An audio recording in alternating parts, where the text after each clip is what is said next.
everybody, TinyLeaf here. We're going to do this again. Last year at the end of 2022, or I guess the start of 2023, you know how I am with timing. I ended up talking about a few of my favorite games that I played during the year, and I handed out some little goofy awards to them. And that was back when I had played 20 games over the course of an entire year. Do you want to guess how many I've played this year?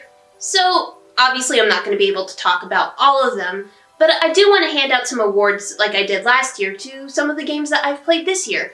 Because even though I tend to be a little bit more critical or a little bit more negative when I talk about big projects on this channel, there is a lot of stuff that I do like and enjoy playing. And I wanted to give some attention to that this year.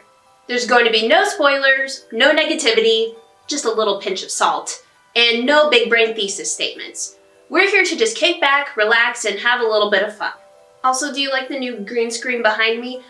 I've recently moved, and so I'm still trying to figure out audio and kind of what my future setup is going to look like, but we're figuring out piece by piece. That's also kind of why I've been experimenting with using this, in case the audio sucks. But anyways, enough chitter chatter. Let's hop right into the first category of the night.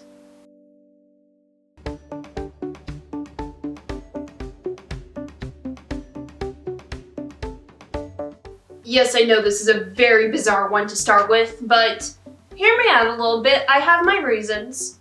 Hush Hush, Only Your Love Can Save Them is a dating sim where, at the command of two sexy goddesses, you travel to the summer town of Sabrosa to romance 5 beautiful women before they die a series of horrible deaths. Yes, that is the plot, don't question it.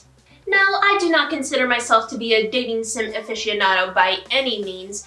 Quite the opposite, in fact. I find them immensely stressful and I hate most of them. But I will play anything Phosphorescence King tells me to, except if it's Street Fighter 6.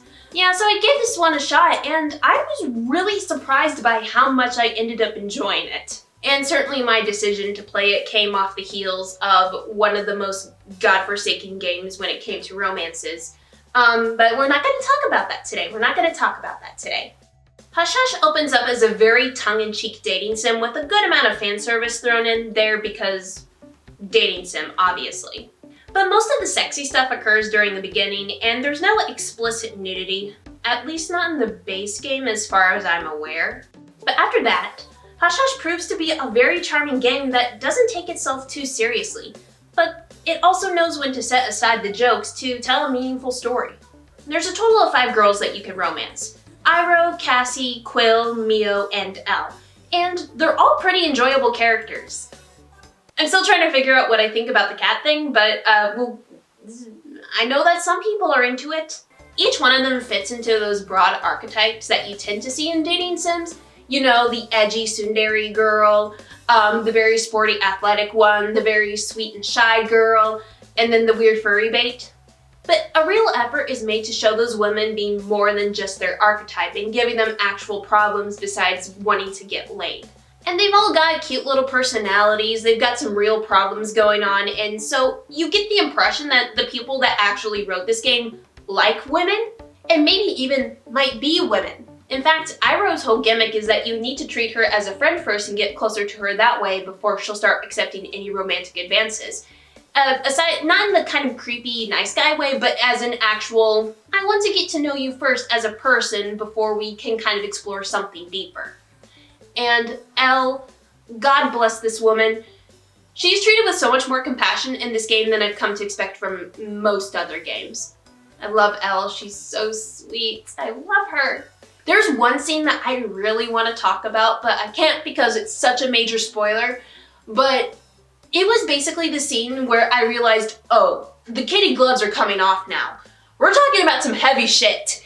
And it is done so well, it's great. One day I'm gonna find a reason to talk about it because I think it's done really well and it's something that I wish more games would do. Obviously, I can't ethically endorse this game to anyone below the age of 18, even if there's technically no nudity, because it's still pretty sexual at times and kind of lewd. But if you're above the age of 18 and you really just like some goofy girls that are hot and have a personality, I would recommend Hush Hush. It kind of gave me an insight into why people like the dating sim genre in the first place.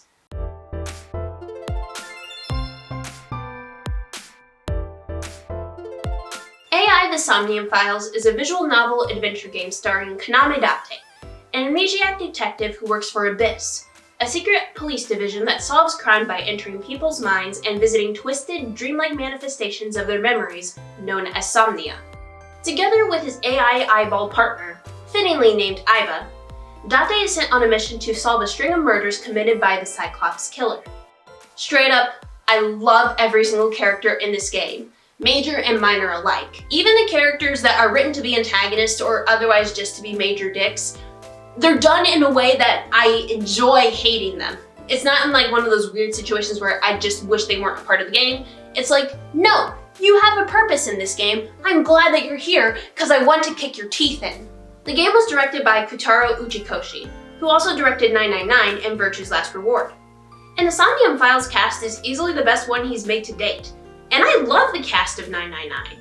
Not only is Date a great protagonist who strikes a perfect balance between being a knowledgeable detective and a charismatic dork, but every other character brings a new dynamic to the table when you interact with them as Date. Sometimes Date plays the role of the straight man, well, straight man if you know what I mean, and being the comedic relief, and sometimes that can switch on a dime within a specific scene while not feeling too out of place. And also, Date is just like a really cool dude. He's someone that you want to get a drink with, and he's extremely hot, and yes, that's important to me. And we would be here all day if I went into how much I loved all the other characters. Mizuki is the greatest. A-Set, you bet, is so believably cringe, but in like a cute kind of way that you would expect from an 18-year-old. Iba is precious, and I want nothing more than a squish stress ball of her. And I love whoever this guy is. I think he has a name, but I don't remember what it is. And I could go on and on and on and on and on. And going forward, this is going to be the game that I point to when I want to talk about how to write a horny character without making them act like they belong on a government watch list. And listen, I know I've dragged Raincode a lot, but assuming that you're still here, just listen to me for a second. If you have not played AI The Somnium Files yet, and you really like Raincode, I would recommend playing AI The Somnium Files too. I'm not saying that you're gonna enjoy it more than Raincode, but I think you will really like it.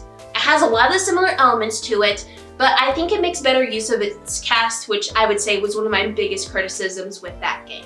Honestly, even if you don't like Raincode, just play it. If you have not played this game, you should play it. It's really, really good.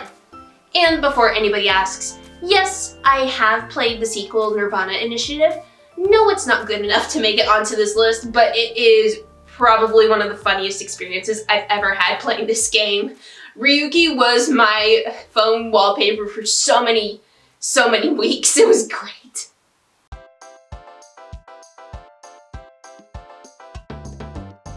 Bug Fables: The Everlasting Sapling is a 2D RPG where you play as a trio of adventurers named Leaf, Kabu, and Vi. It might be V. I have always read it as Vi. I'm not going to argue with that. As they go out on an adventure all across Bulgaria in search of the Everlasting Sapling, a mythical plant said to be capable of eternal life. As a child who was never able to play the Paper Mario series because she never had the viable means to do so, and has had to live vicariously through various Let's Plays over the years, Bug Fables was probably the most accessible way for me to make my childhood dream come true. And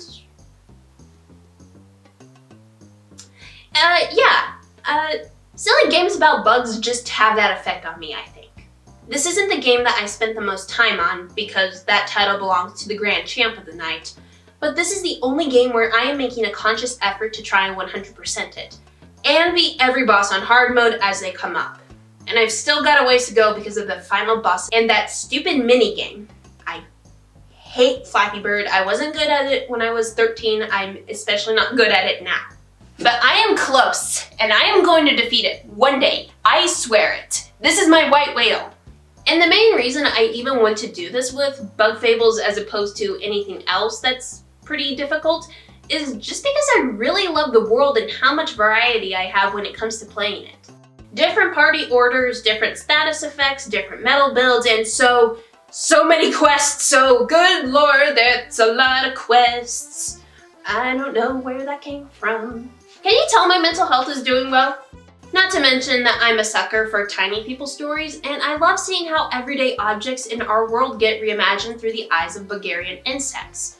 The world building is very cute, all the environments are creative, and the incorporation of actual bug biology and societal structures scratches my brain. So you know how in Bee and Ant Society, it's the ladies getting everything done? Yeah, they do that here. They also don't do that really cringe thing where they add very obvious tertiary sexual characteristics like, oh, pink, bow. Yeah, none of that shit here. We do this like real people do. I don't know where I was going with that. Either way, I've put down the game for a little while just to give myself a break, but I do plan on getting that 100% achievement on Steam sometime in the future, and I am very excited for the day when I can finally brag about that. Also, I cannot begin to tell you how many times I read this as snack mouth and not snake mouth. The bug snacks have continued to infect my brain to this very day.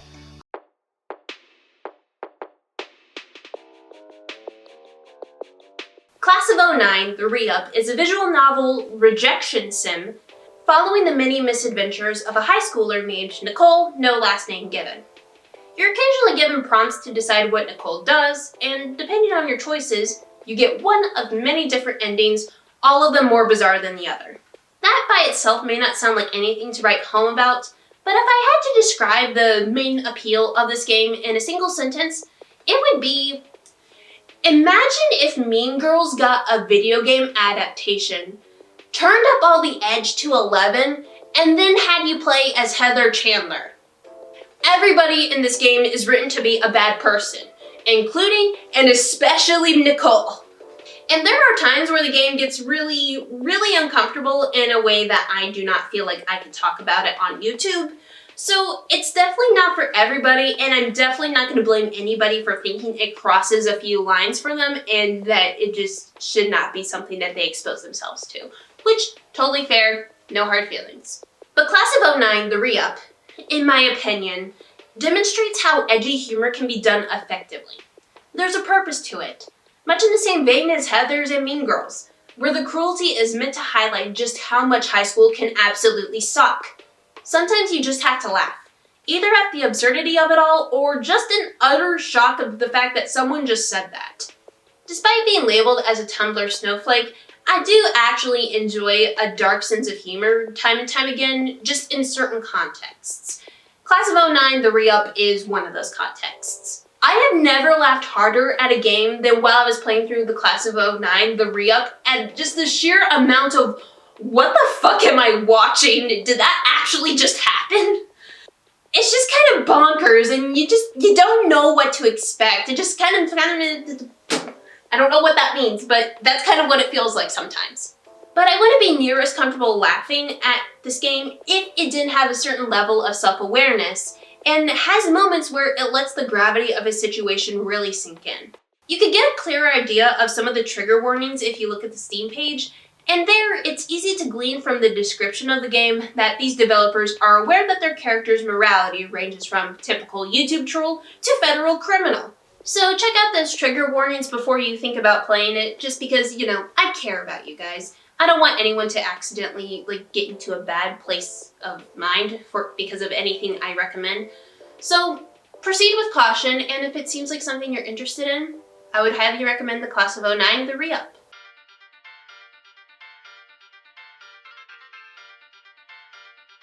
Deltarune is an upcoming RPG bullet hell mashup created by Toby Fox, and the first 2 chapters are currently available for free download.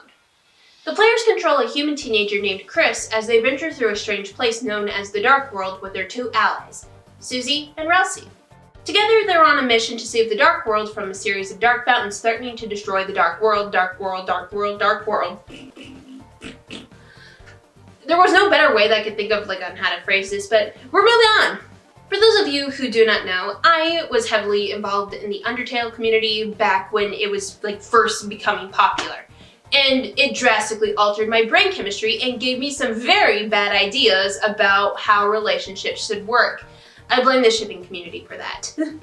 However, it was only this year that I actually got the chance to play it, since I actually thought about buying it for once and I had the means to do so. And yeah, it was really good. 8 out of 10. And I had seen a playthrough of Deltarune Chapter 1 back when it first dropped 5 years ago. How old am I? But this was the first time that I was able to play it for myself, and I also played through Chapter 2 completely blind, or at least mostly blind, this year as well. And I made this in the most positive way possible, but it felt like I was re-experiencing the magic of Undertale all over again back when I was 15. Deltarune made me nervous when it was first announced because I was afraid that it would start to feel too much like a retread of Undertale, or that it would retroactively make me feel bad for liking Undertale. But no. Deltarune calls back to Undertale on occasion due to its nature of being a parallel story, but it lets the callbacks just be callbacks. It has a completely new, lovable cast with a new set of dynamics, and none of them feel like Deltarune's version of X. Although I would really like to have a Deltarune version of Papyrus, I need to see my boy! The humor's evolved to be more in line with the late 2010s and early 2020s sense of comedy. The music is great, the animations are fantastic, the battles are challenging, and never once did I feel like I was just playing Undertale the sequel. I was playing a fully new game. And honestly, massive props to Toby Fox for deciding to make this a completely separate story and not bending over backwards to either make this Undertale 2 Electric Boogaloo or just to kind of retcon half of the series to try and make it all fit together in some mishmash that eventually collapses on itself FNAF. I just know for a fact that whenever the full game eventually drops that not only am I going to be playing it right when it happens, I'm going to be replaying the other 2 chapters and I'm probably going to cry. Toby Fox, please destroy my heart again, please. I need to feel something again.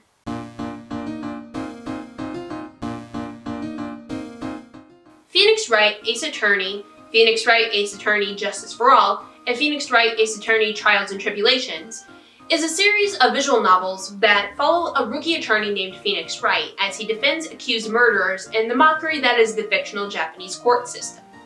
Along the way, you meet a variety of quirky characters, investigate different crime scenes, and face off against many different prosecutors who all seem to hate your guts. I've already talked about the first 2 games on my channel, which you can see here and here, and so I'm not going to retread that all over again because those videos exist for a reason. And in the intervening months since I finished playing Trials and Tribulations and then ran out of time to make a video because that was when I was starting my new job, I feel pretty confident in saying that this is the most solid trilogy that I have played. Unlike other series that either jump the shark, drastically move away from what made the first game so enjoyable, or collapse underneath the weight of its own story finesse, Ace Attorney consistently stays good while also remaining fresh. It keeps enough of the core cast to build a sense of familiarity while also introducing iconic one-off characters. It maintains an episodic feel while also having an overarching narrative spread out across every game. And it plays around with its formula just enough to keep things from growing stale without forgetting its roots. Even Justice for All, which I consider to be the weakest game in the trilogy, is by no means a bad game. It just has the misfortune of being squished between a certified classic and a really solid finale. I know that the Apollo trilogy is supposed to come out next year, I think it's either July or January, I think. Editor TinyLeaf, correct me on that. And I do plan on playing those too, but I am still very happy to have at least gotten the chance to play the Ace Attorney trilogy that started it all.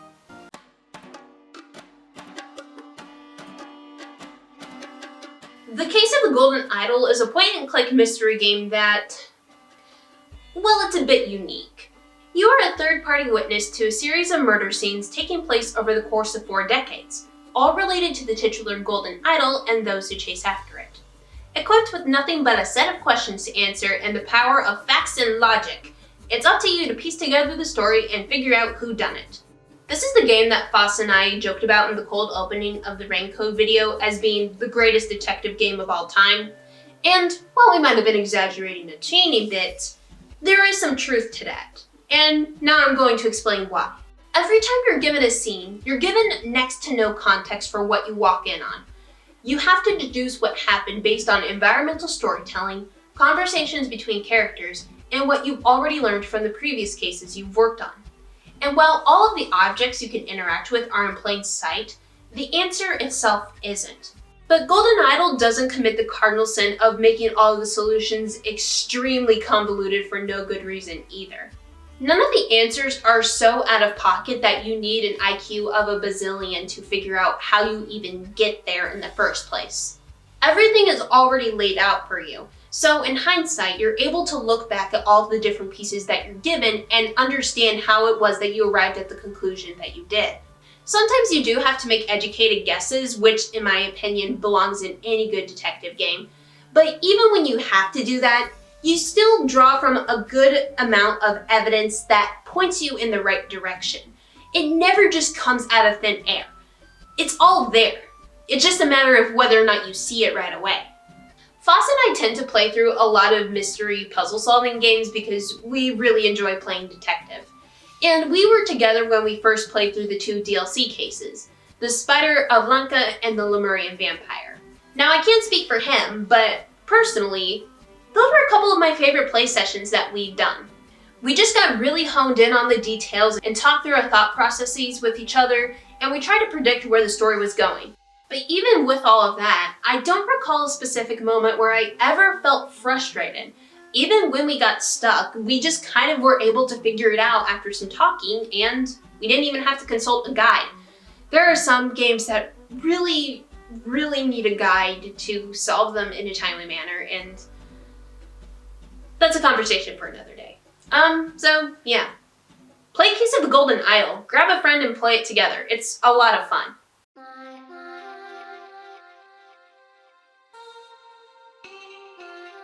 Smile for Me is a first-person puzzle game where you play as a young florist known only as Flower Kid, who's recently arrived at the Habitat, a health facility run by the dentist Dr. Boris Habit to help people smile again.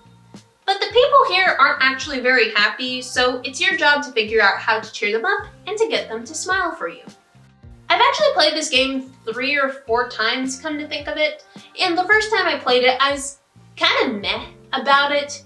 Like, the logic behind some of these puzzles is extremely out there in that unfun way that I kind of touched on in the last section, and that did kind of make me feel a little bit, I had to consult the guide a lot of times because there's just some stuff that I was like, how would I even get to that point? Okay, TinyLeaf, so why are you even including this then, you bitch? You said there would be no negativity. I said that there would be a little bit of salt. And ultimately, I don't think that kind of weird backwards logic of the game doesn't really bother me anymore. I kept coming back to Smile for Me because this is gonna sound strange, but bear with me. The feelings that I get when I play Smile for Me are like the same feelings that I get whenever I try to recall an old VHS tape of Sesame Street that I watched a lot as a kid. The world is very surreal and I sometimes don't fully understand what's happening or why things are more unnerving than I expected, but the familiarity and the soft shapes of the characters just brings this strong sense of comfort. Like nothing bad is gonna happen here and everything's safe and everything is going to turn out fine. Sometimes when I felt a little sad or worn out, I've re-downloaded this game and done another playthrough just to make me feel better. And it's worked to cheer me up a little. Shout out to the ending credits song, Platitudes, because it is really beautiful and it never fails to kind of ease my worries a little bit. I can't even really point out one specific quality of this game that invokes this feeling in me. It's not just the art style or the music or the borderline nonsensical humor. Everything just comes together to create a small, soft game where you can take your time and figure out how to make people smile. Isn't that just kind of nice? If you need a game to keep you company for a couple of hours, I would recommend Smile for Me. Or that you would at least check out Penny Parker's playthrough of it. Her voice acting and her lesbian panic just, it makes this game even better.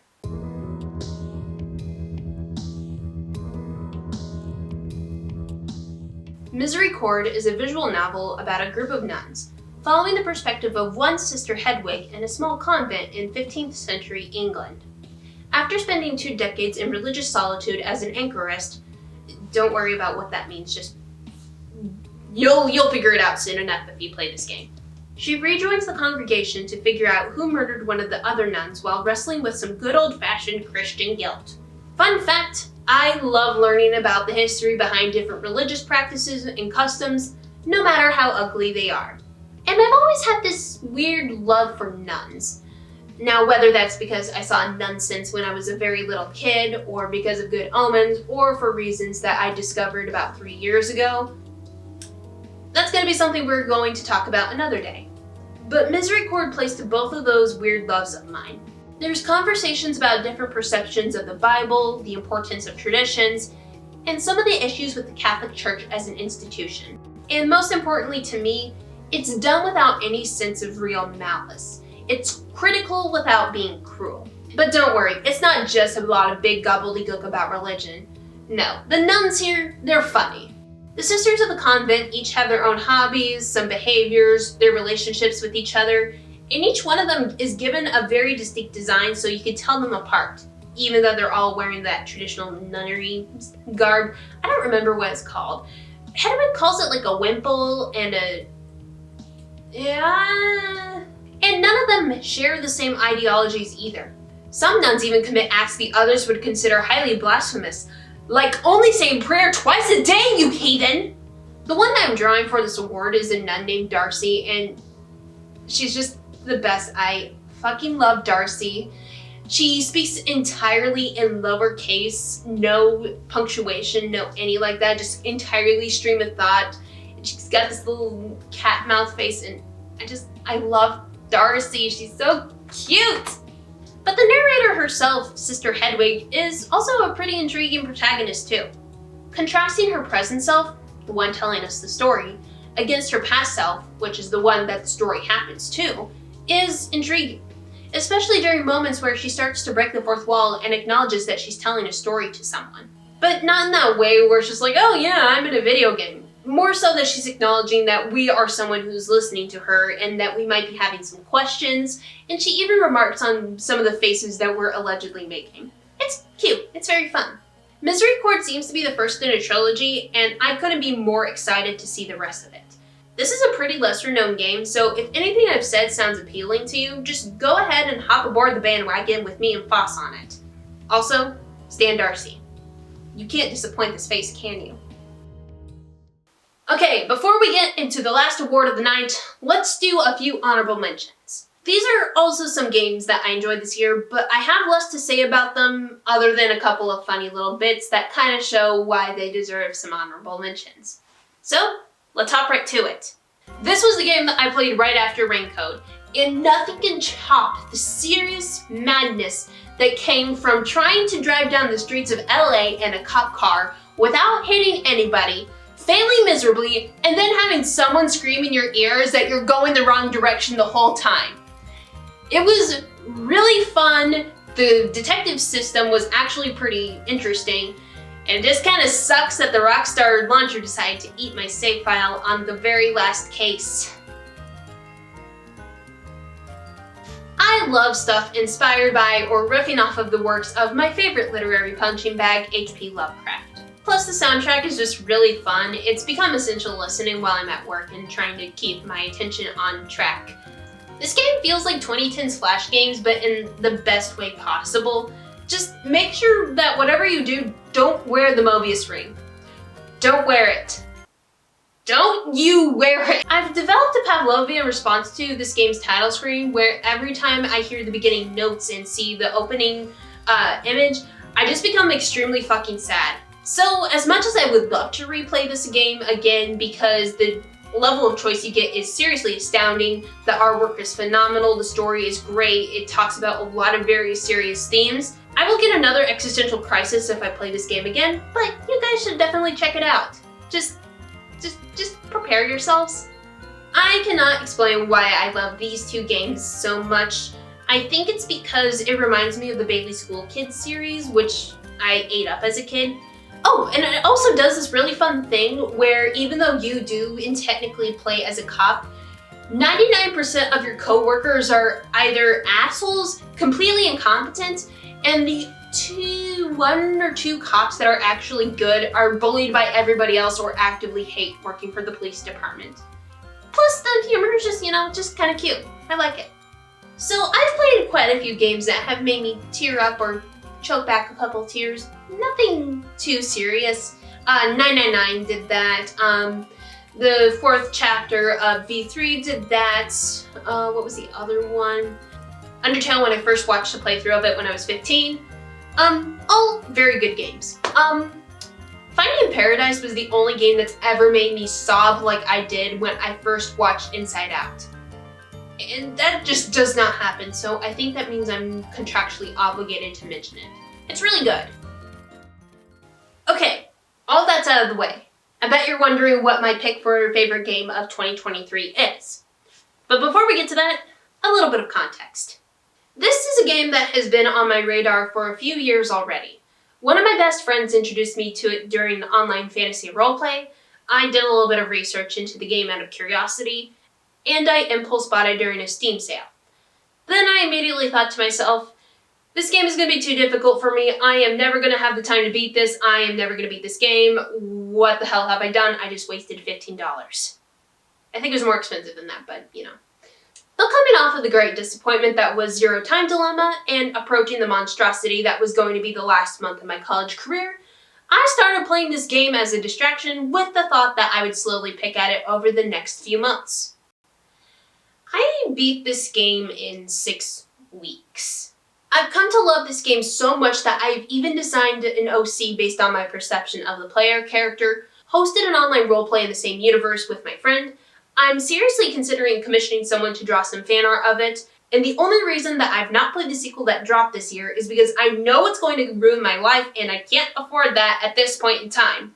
I have never been so feral for a video game before, and I knew already back in May of this year when I first beat it that the game that would receive the title of Favorite Game of 2023 would go to the one and only Darkest Dungeon.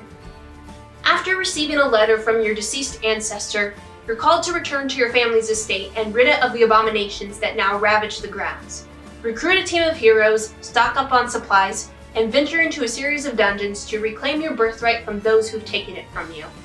But success will take great sacrifice. Ruin has come to your family, and now you must deliver it from the ravenous, clutching shadows of the Darkest Dungeon. Sorry, that was a little bit dorky. I just really love the opening narration. It just sends chills up my spine. Let's get the obvious out of the way first because you know me. I love the art design in this game. It's to die for. The heavy shadows, the thick lines, the muted colors, the moody lighting. God, I want to eat it! Stuart Chatwood's phenomenal soundtrack is great at capturing all the moods that it needs to. From the melancholy of a dying hamlet to the heart-racing thrill of combat and the bone-chilling, incomprehensible terror of the unknown.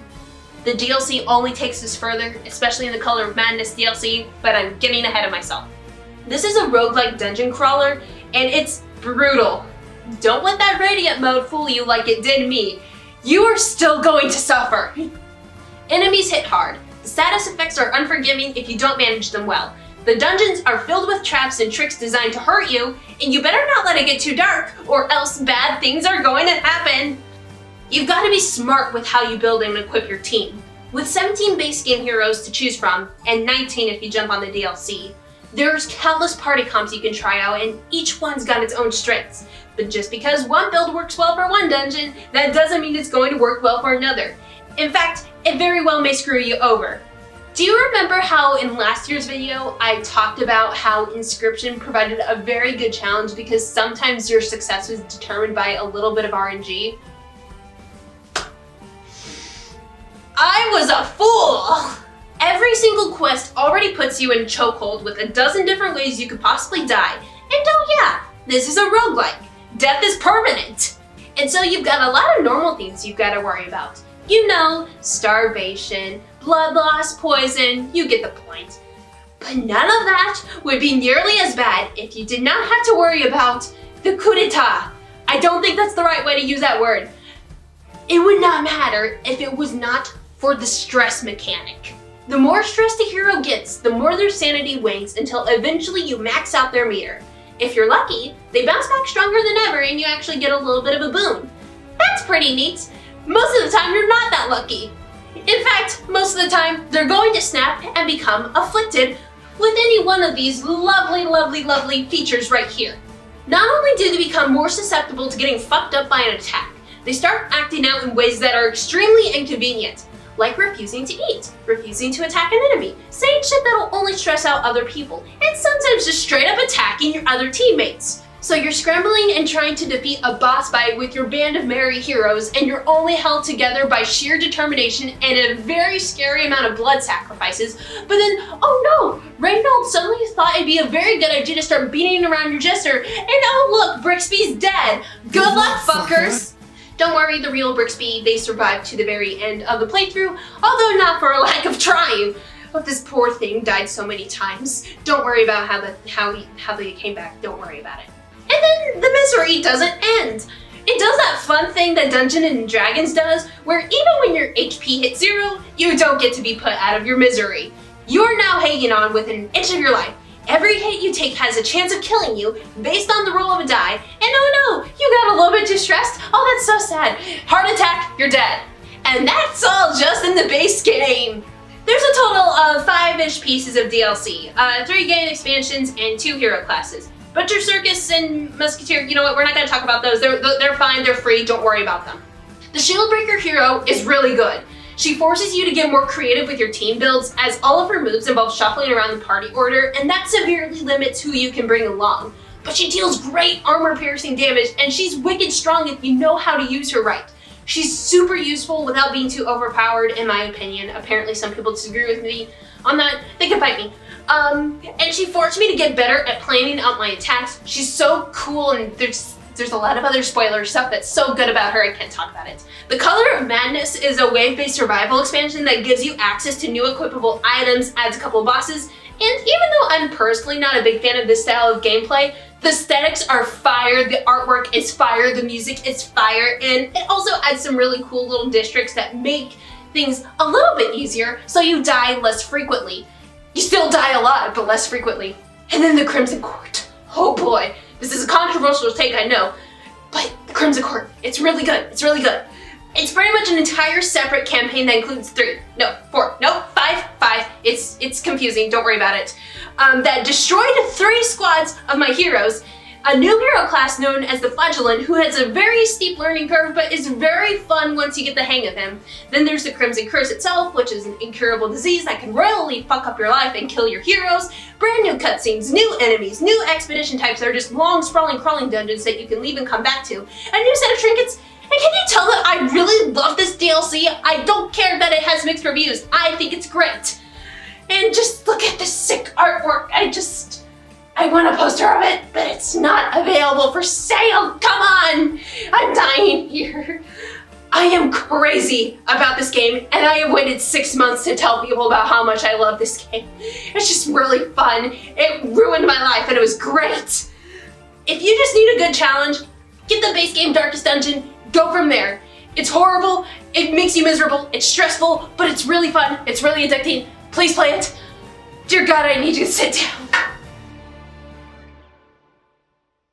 And on that slightly deranged note, that's gonna be it for tonight. Thank you all so much for watching this video and generally just being very patient with my production schedule. I've mentioned it here and there on Twitter posts. Yeah, I've been kind of letting that fall to the wayside in community posts and some of my other content that I've published. But I've been going through a lot of big changes this year. I recently graduated. I have just moved into my first apartment about a month ago now, when I'm recording this. I've gotten a new job, and I'm also just kind of trying to figure out how to live on my own. But, you know, that's just kind of what the year has brought upon me, and so even though I didn't make as many videos as I might have wanted to this year, I think I'm pretty happy with how everything turned out, and I hope that you guys agree that the kind of stuff that I was able to produce is something that you guys felt was enjoyable. I hope 2024 is going to be a little bit easier, or at least a little bit kinder to all of us, because I know that it's gotten very rough for a lot of people. And so I can't promise that everything is going to magically get better overnight, but I hope that this video was at least going to give you a little bit of a break from whatever worries that you guys have got going on. So, on that note, here's to 2024, and may it be a little bit nicer to all of us. Take care, everybody, and happy holidays. This is TinyLeaf, signing off.